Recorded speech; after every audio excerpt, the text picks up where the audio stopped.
This is NBC Connecticut News at 11. Breaking tonight at 11, Fotis Dulos remains in the hospital now in the Bronx after a suicide attempt at his Farmington home earlier today. Good evening, everybody. I'm Mike Heideck. And I'm Keisha Grant. Here's what we know right now. Dulos was taken to the hospital in critical condition and is being treated for carbon monoxide poisoning. Police found him just before noon after he didn't show up for a bond hearing in Stamford. When officers responded, they could see through a window that Mr. Dulos was sitting in his vehicle and he had obvious signs of medical distress. We have live team coverage tonight, including an exclusive interview with his attorney, Norm Pattis. But we begin with NBC Connecticut's Matt Austin, who is live in the Bronx at the hospital with the very latest tonight. Matt? Yeah, Mike and Keisha, Fotis Dulos arrived here at the Jacobi Medical Center about 7 hours ago. A few hours ago, we saw his attorney leave, and we are still waiting for an update on Dulos' condition. Tonight, accused murderer Fotis Dulos is being treated at the Jacobi Medical Center in the Bronx. His attorney, Norm Pattis, tells NBC News that Dulos was rushed here in critical condition with very high carbon monoxide levels after an apparent attempted suicide in the garage of his Farmington home today. And the first thing to do is to deliver high concentration oxygen as soon as possible. After officers tried to save Dulos' life at his estate, our cameras captured an ambulance leaving the property and head to nearby Yukon Health.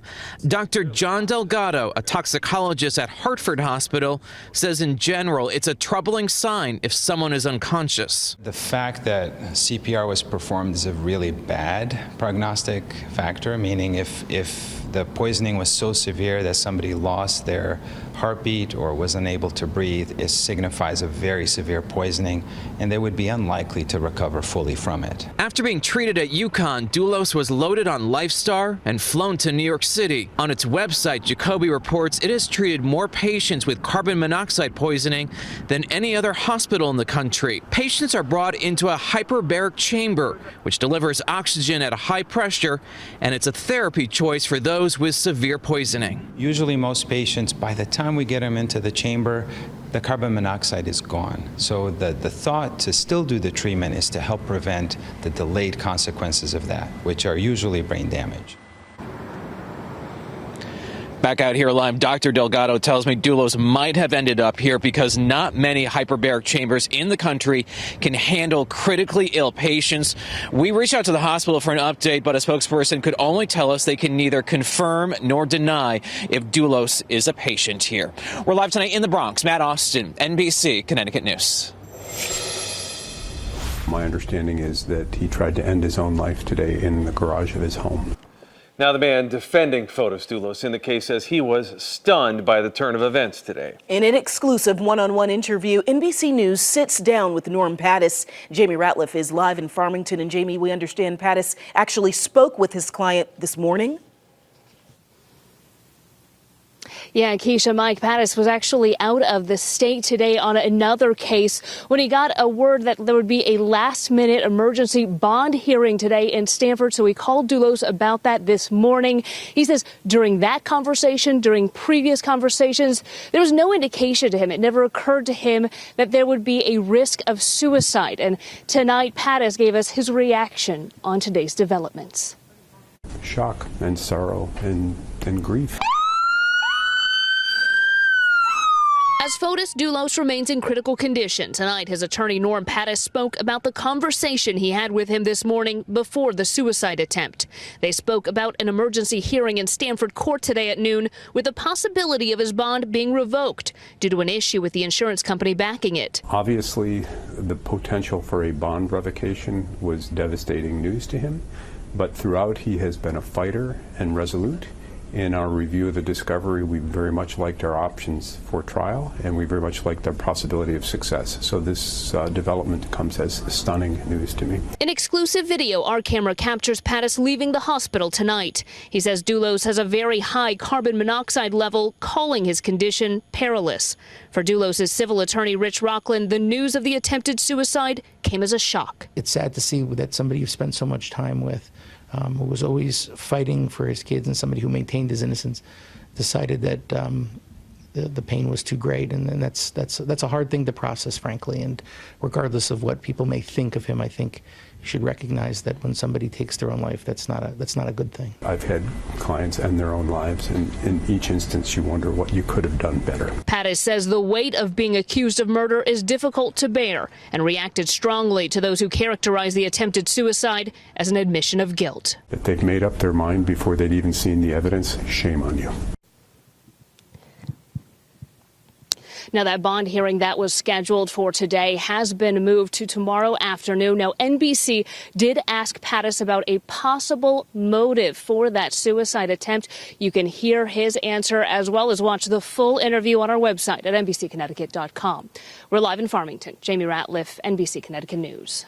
All right, thank you, Jamie. And this case, as you know, has dominated headlines and gained plenty of national attention in the months since Jennifer Dulos disappeared. Now, this all started back in May after she dropped her kids off at school in New Canaan.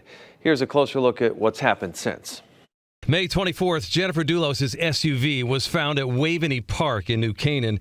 An intense search by state police turned up no sign of the mother of five. An arrest warrant would later show police believe Fotis Dulos was lying in wait for her.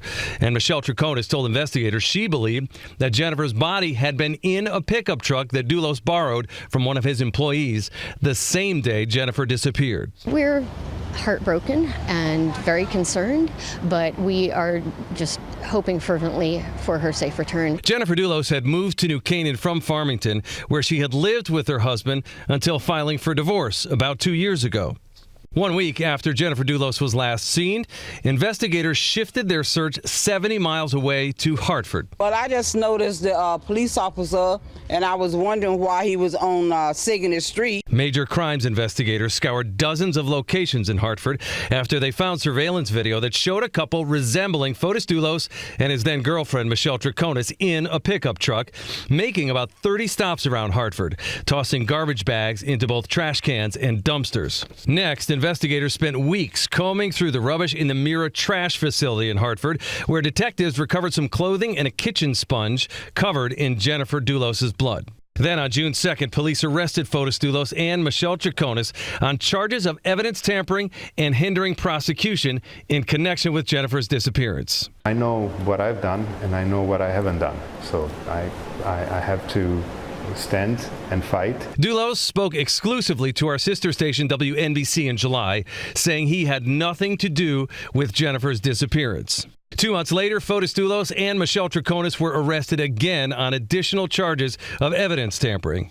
Then, after months of GPS monitoring, Fotis Dulos was charged with his wife's murder and placed on house arrest January 7th. Weeks later, after tampering with a memorial for Jennifer near his home, Dulos lost permission to leave his house, even for work, when a judge added restrictions to his house arrest. What he did was stupid. Which brings us today and Farmington police finding Dulos at his home incapacitated. So, Mike, the big question tonight, what happens next if Fotis Dulos survives? A defense attorney who is not associated with this case tells NBC Connecticut his $6 million bond may be upped by a prosecution team and judge. The fact that he attempted to commit suicide at this point in stage would tend to show, and I think it can be construed, that the likelihood of his showing up in court has substantially decreased. If Dulos recovers, there's the question of what kind of conditions would be put on him. Brian Wolf also says don't rule out the fact that Dulos could be temporarily put in a secure psychiatric facility for an evaluation and possible treatment. Now, there are 2 other arrests to consider in the case. Dulos' former girlfriend, Michelle Triconis, and then one of his lawyers, too, Kent Mawhinney. They're both charged with conspiracy to commit murder. Triconis pleads not guilty to tampering with evidence and hindering to prosecution. Right now, she is free on bond. Mawhinney has not entered a plea. He is still locked up tonight. And Kent Mawhinney's law license was suspended today. A court hearing was held this afternoon in Hartford after the state's chief disciplinary counsel filed a motion earlier this month. Another attorney has since been appointed to serve as a trustee for his clients while the criminal case is pending. You can read why the case against Fotis Dulos is continuing despite his suicide attempt on the NBC Connecticut app. As we've mentioned, you can see that exclusive interview with his attorney, Norm Pattis, in its entirety, and take a closer look at the timeline of events leading up to today on our NBC Connecticut app. And if you or someone you love needs help, you can always contact the National Suicide Prevention Lifeline. That number is on your screen, 1-800-273-TALK. We also have it on our website.